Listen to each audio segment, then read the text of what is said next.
Alright guys. Okay, today actually we will jump into the lesson, to the character animation. Last week we mentioned about modeling and simulation. It was just an introduction to the modeling and simulation, but now we are jumping into the character animation. Actually, you will enjoy the lesson while it is going, because it is different than you have actually experienced before. Because mainly character animation has been done by art science. But you will learn how to create a real character animation that you can control, that depends on the real physics in the software world, okay, in the computer world. First of all,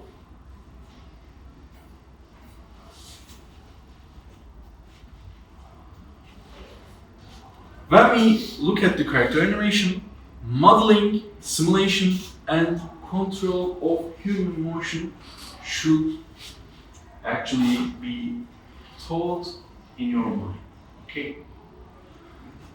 That is the total of these ones. Modeling, simulation, and the control of human motion.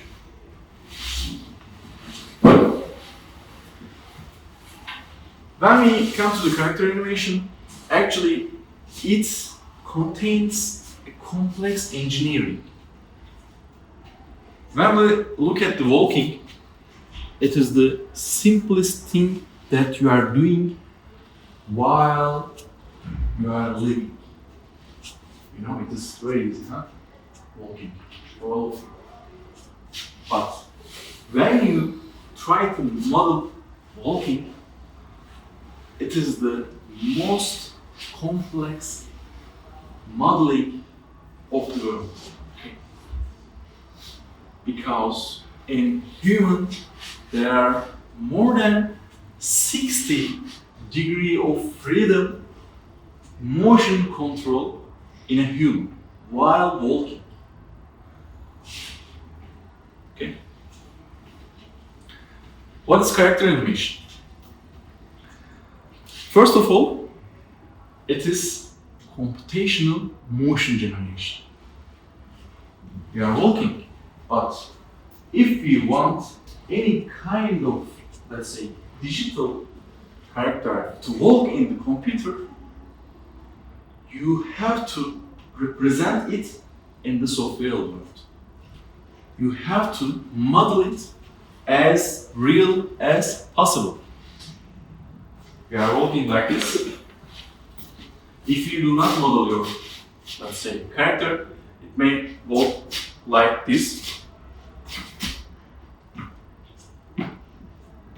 Is it like human? No.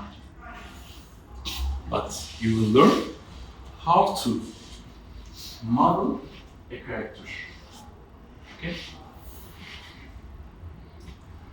As I said before, in human, there are more than 60 degrees of freedom in the motion. Can you actually give an example of 1 degree? 1 degree movement of body. 1 degree.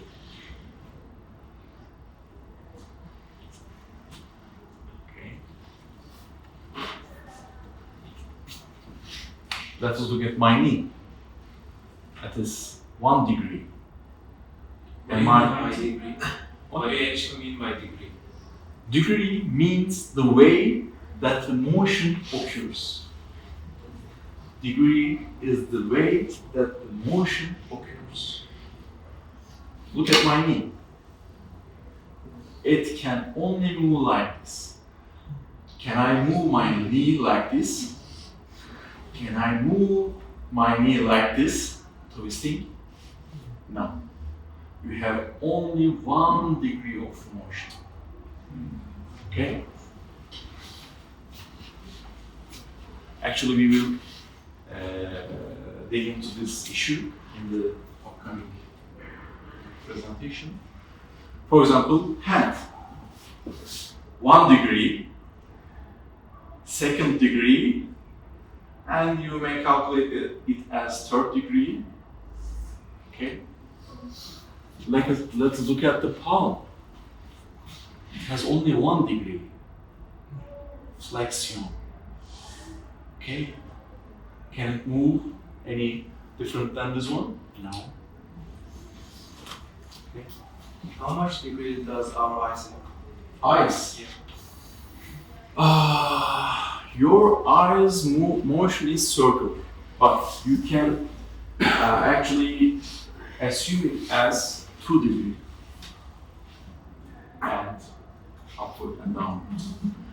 But if you actually think of the inner, let's say, parts of your eye, you may increase it to third degree. What I mean? The lens that you have in your eyes, because they are moving. You can calculate it as a degree if you model it also. If you do not model the lens movement in your eyes, there will be only 2 movements. That is circular, but it moves left and right, and it moves up and down. Yeah. Also, can we say that the maximum amount that body part can do degree is 3 because we are human and maximum can be 3. In this 3-dimensional examples, Yeah. we are giving example from ourselves. Yeah. And any part of human body is 3-dimensional in third dimension. So any part can move in X, Y, or Z. Are there any example that there is a fourth? Do we have 4? Just as Okay. In the space, you have X, Y, Z, and time dependency. Okay, in space. If you have more than X, Y, Z, if you have, for example, let's say the W axis, you can increase the motion. But in the motion, you have only 3 axes, X, Y, Z. And the movement depends on the time. We will mention also the real-time movement of the, let's say, character. That will be the 4th. But mainly we are focusing on the 3 dimension. Okay. Okay. And the high degree of freedoms. For example, in human body, there are lots of moving parts. Head, shoulders, arms, fingers, legs, and all of them are moving parts. And all of them represent the degree of freedom. Okay?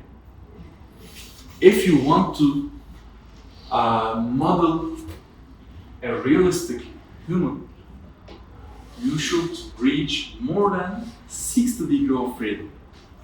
If you actually do not model the character more than 60 degrees of freedom, it means that 60 movements of the, let's say, moving parts in the body, you will not mimic the human in that model. Okay? And also, the character animation is a multi-faceted engineering. There are physics, there are mathematics, because we are actually making numeric representations, and also software engineering, algorithm design. We have many engineering disciplines in the character animation.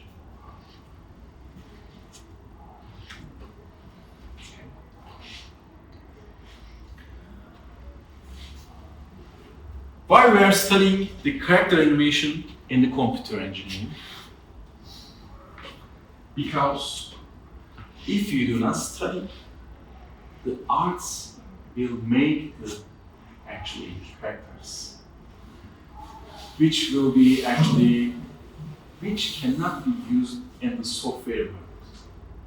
In the, let's say, the digital representation of the real world. In the games, you can see many characters, but they most of them does not rely on the real physics. Does not rely on the real motion control. Okay? If you want to digitalize your world, you have to model that character as real as possible. For that reason, you have to be familiar with all of these disciplines.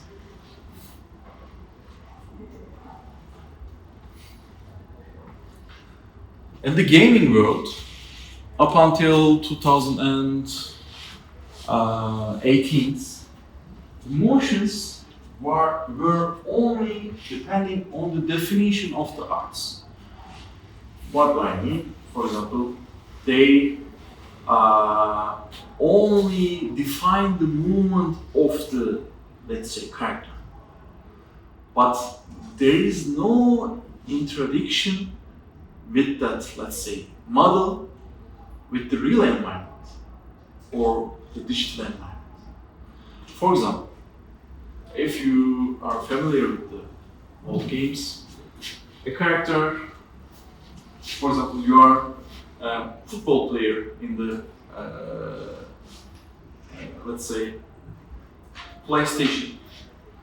When you hit, you like this, but in real life, if you hit the wall, you fall. But in that game, you are hitting again if you are going towards that. That is not the physics. That is not the real motion. Real motion means if you run there and if you hit the wall, you have to fall. You have to fall. Okay? That is the real world.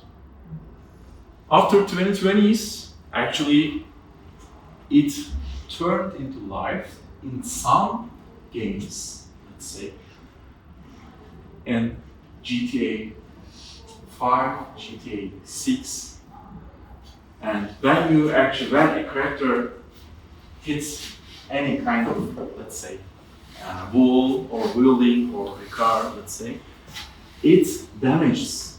Now the physics in that character. Okay?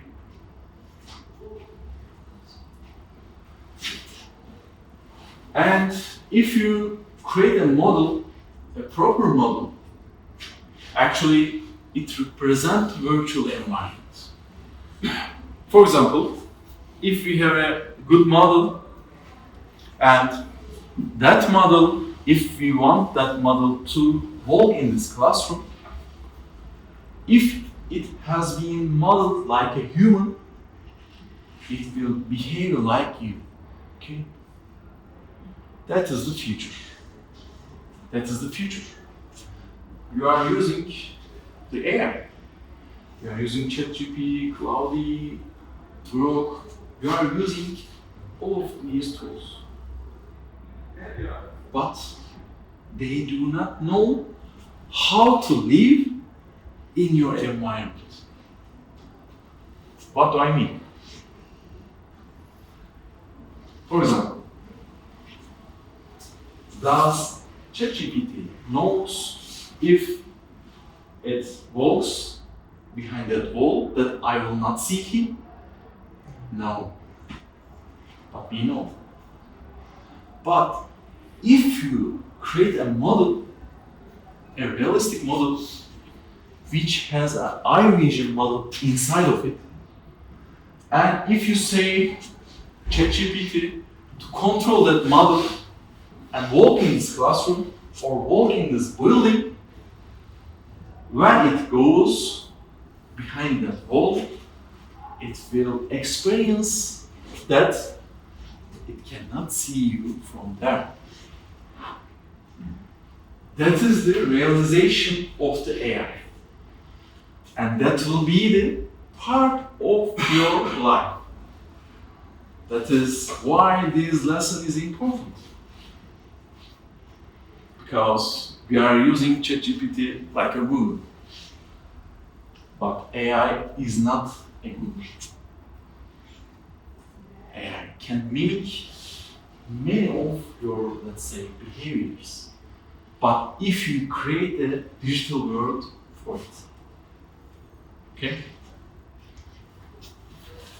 In the robotics applications, you know there are some humanoid robots, and those robots are not successful now. Because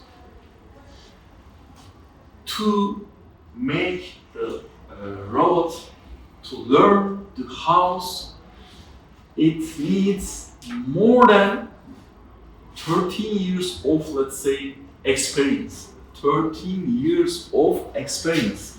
It means that now if you buy a robot, humanoid robot, and if you want it to be, let's say, a worker in your house, it will take 13 years. Because they do not know when they hit that, let's say, saddle, when they hit to that chair, they do not know what will happen. They are experts in that 13 years. But if you digitalize your, let's say, living home, and if you can, let's say, model that humanoid robot as, let's say, real as possible to the human, you will have a chance to make this learning 30 years of period in one day. Okay? That will be the future of the humanoid robots. Okay? When this has been achieved, you will start to see the humanoid robots walking around. Okay? Because when a humanoid robot jumps to that, let's say, classroom, it will go here, it will look everywhere. It will use its LiDAR sensor to make the 3D of this, let's say, classroom. Then it will move in that classroom, how can I say, more than, let's say, for example, if I walk from here to there in 20 seconds, it will walk there more than 20 million in 20 seconds, okay, in the digital world. And it will make it learn quicker than you. Quicker than you.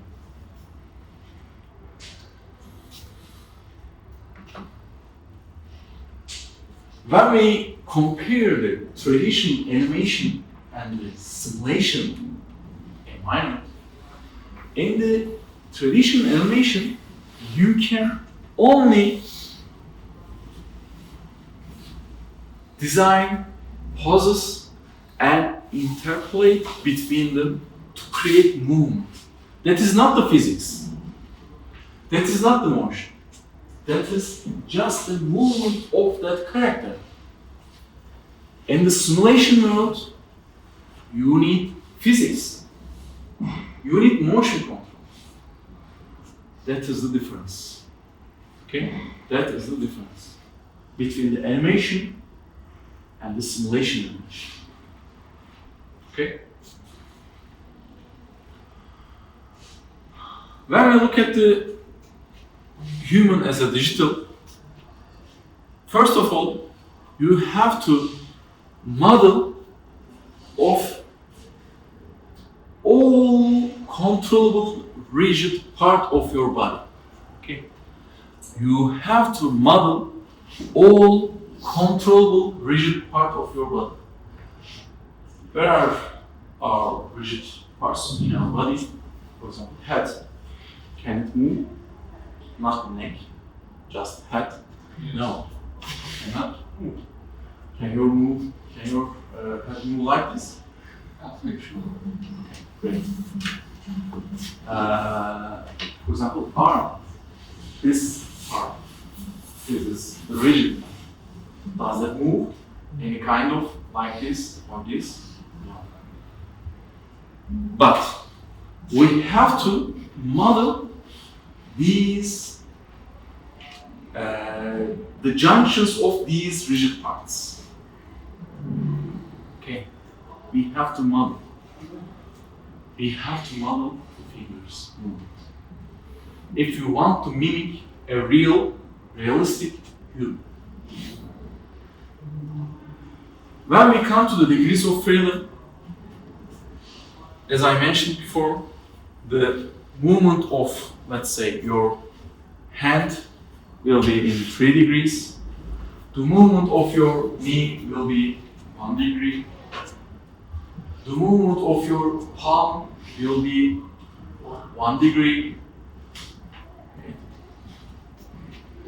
The movement of your hip joint, for example, 1, 2, 3. Okay?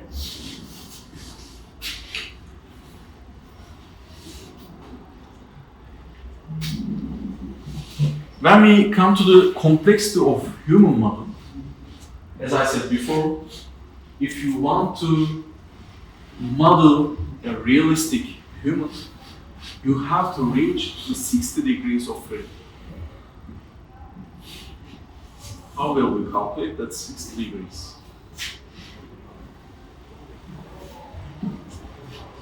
For example, neck. Let's say 1, 2, 3. When we jump to the shoulders, 1, 2, 5. The other one also is to 7. When we come to the knees, 1, 1, 2, it means 9. When we come to the ankle, when we come to the knees, when we actually construct all of the joint parts, if you want to create a realistic human model, you should reach 60 degrees of freedom. You should reach 60 degrees of freedom. If we increase the degree of freedom, the complexity of that, let's say, movement will increase. And the motion will turn into the non-linear operation.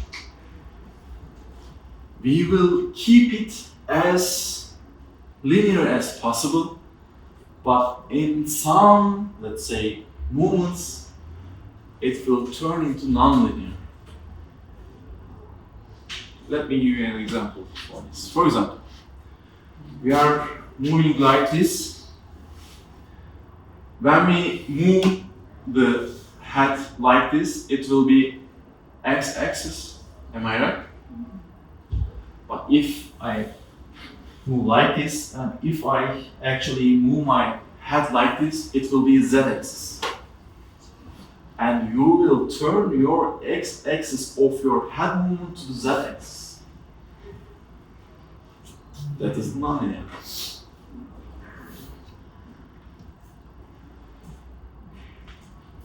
We will actually learn some core technical components in this course. One is the geometric representation. What is it? If you can draw a human in the digital world, not on paper, because we are not dealing with the paper work. If you actually draw the bodies in 3D environment, that will be the geometric representation of your model. Then the kinematics. There will be two kinds of kinematics. One will be forward kinematics. The other one is the inverse kinematics. Forward kinematics means I want to walk, just walk. That is forward kinematics. If I want to be there, what should I make? Should I make like this? Or should I walk like this? That is the inverse kinematics.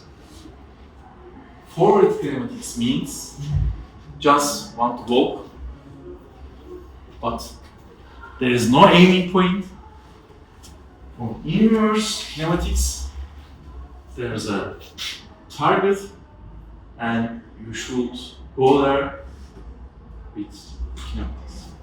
Okay. Motion data. We have to actually gather the motion data as much as possible to make that model as realistic as possible. Okay. Now we have lots of ways to make the, let's say, create motion data. For example, you have a camera there.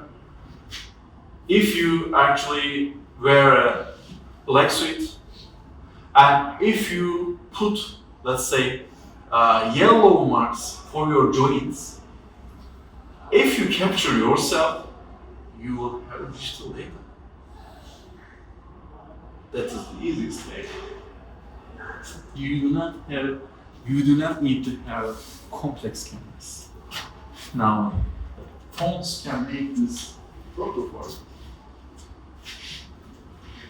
Dynamics. Actually, we will mainly deal with the dynamics also, because there will be some forces. We will, for example, focus on the friction force. If you want to walk, you hear the voice, you hear the sound, that's the friction.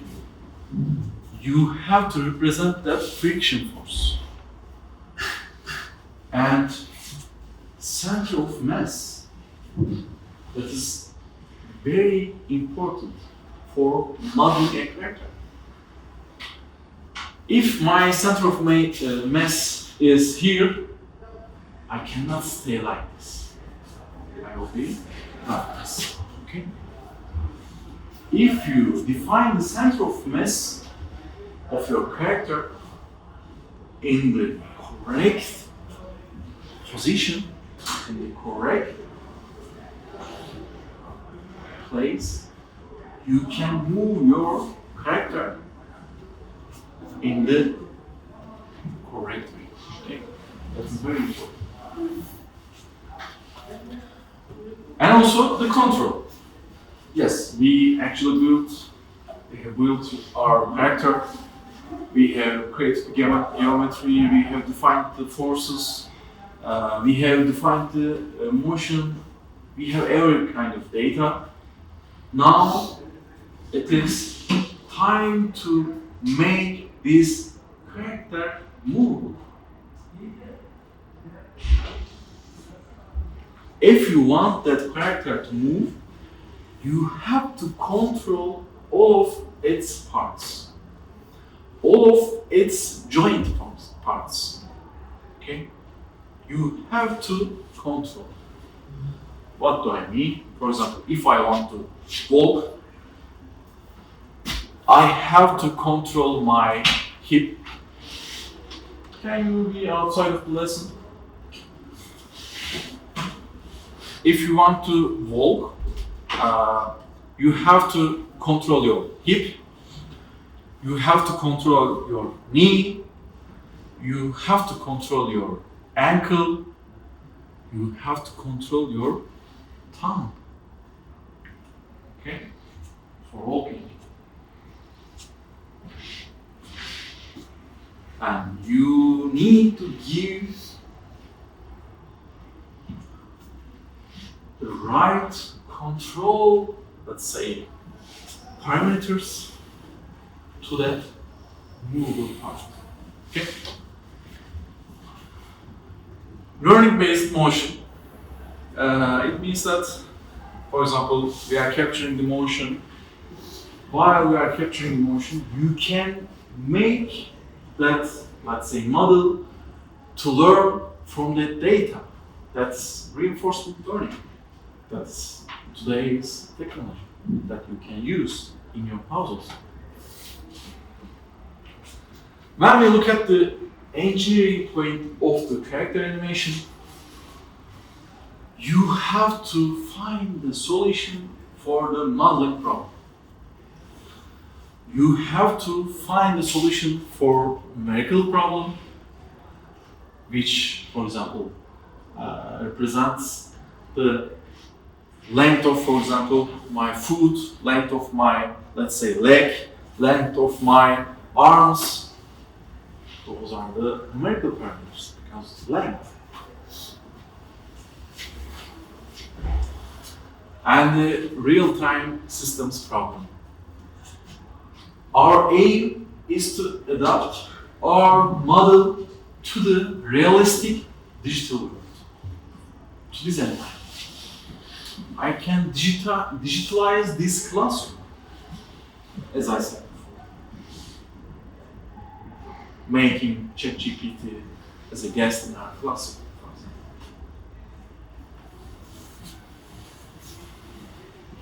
And this is kind of a software engineering problem, because I set 60 degrees of freedom. For walking, I set hip, knees, leg, ankle. For drawing, shoulder, arm, hand, fingers, and you have to control all of these parts in the software in a logical manner. You have to write a correct algorithm. You have to use proper, let's say, data classification, that is, and it should perform in real environment. It should calculate not less than 24 Hz. What does it mean? What is 24? What is the magic of 24? Frames. 24 frames? Yeah. Because for human, let's say, view, you need to get 24 frames per second. If you have less than 24 frames per second, it means that the model moves like this. If you actually have more than 24 frames per second, it will be good, but there will also bottlenecks for that. Because the movements will seem quicker than the real. Okay. For that reason, it should calculate 24 times at least in a second. It means 24 Hertz. It means it will actually provide 24 frames per second. Okay? Yes. These frames are for walking.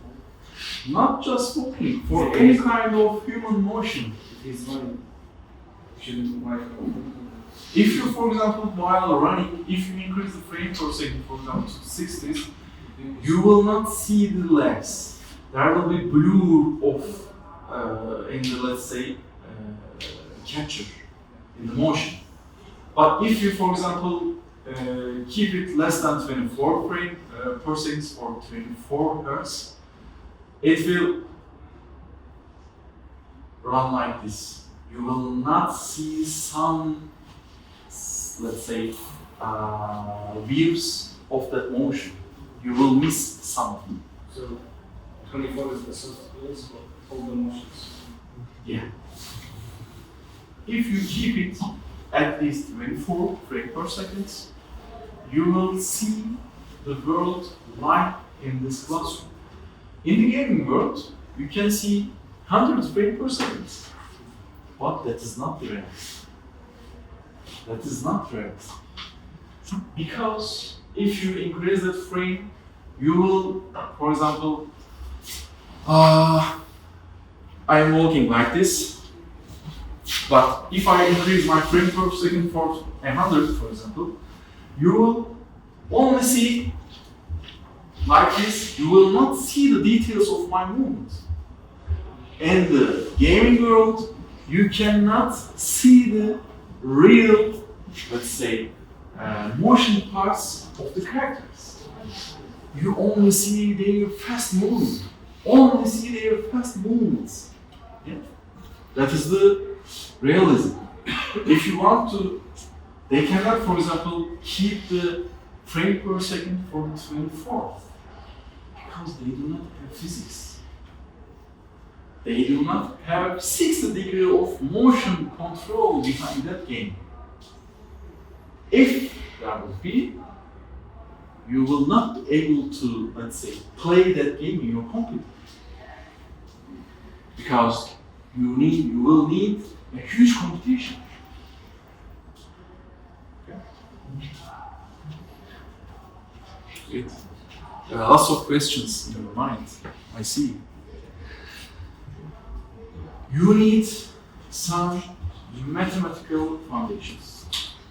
One is linear algebra.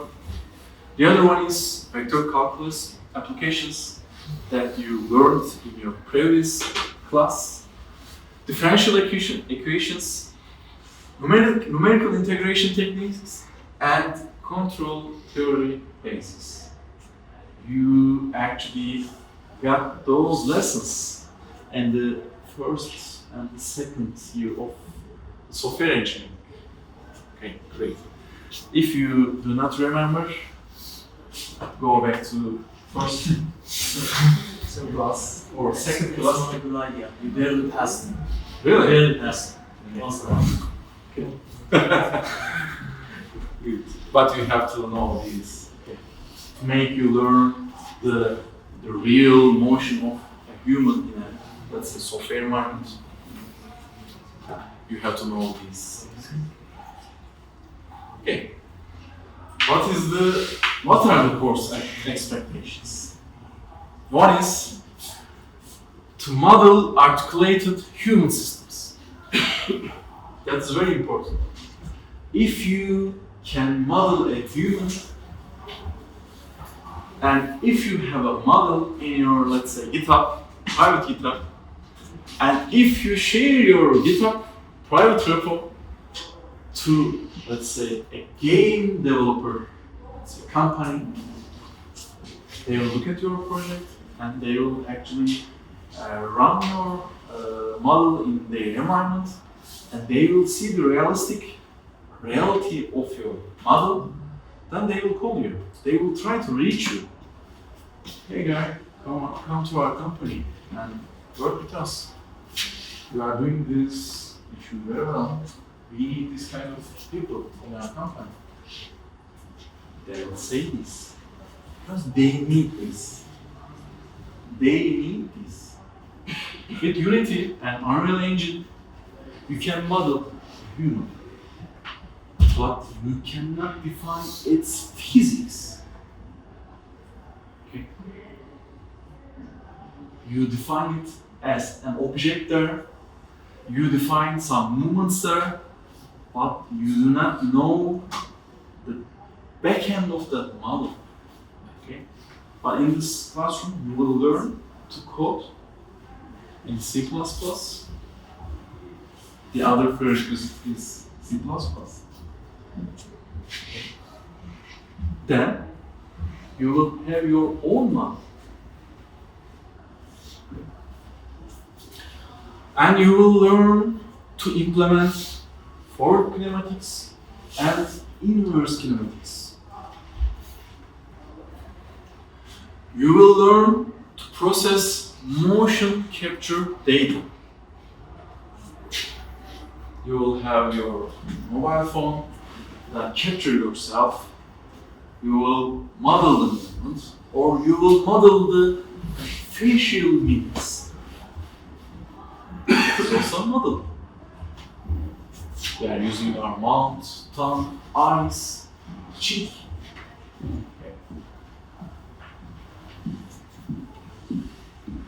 And you will learn to build simple physics-based character controls. Physics-based character control. The other one is analyze stability and performance. Because, as I said, if you cannot calculate your model in 24 Hz, it will not be an achievement. It should be at least 24 Hz. You can make it more than 24 Hz, but it shouldn't be less than 24 Hz. And you will develop a project, a working motion simulation project in your GitHub. You can make it public, and I recommend you to make it public. And you will link that project to the website. And the website, the success of projects, let's say, we will show those projects in the website.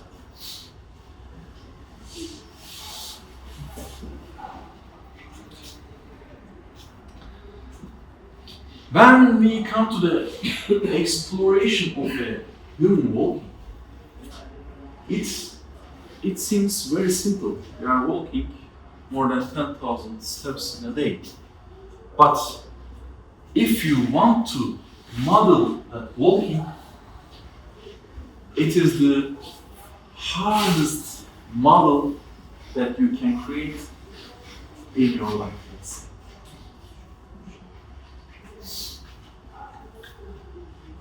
When we come to the final verse for this week, you understood the character animation. What is character animation? What is the difference between the art sciences and the software engineering, computer engineering? Okay. You understood the differences. And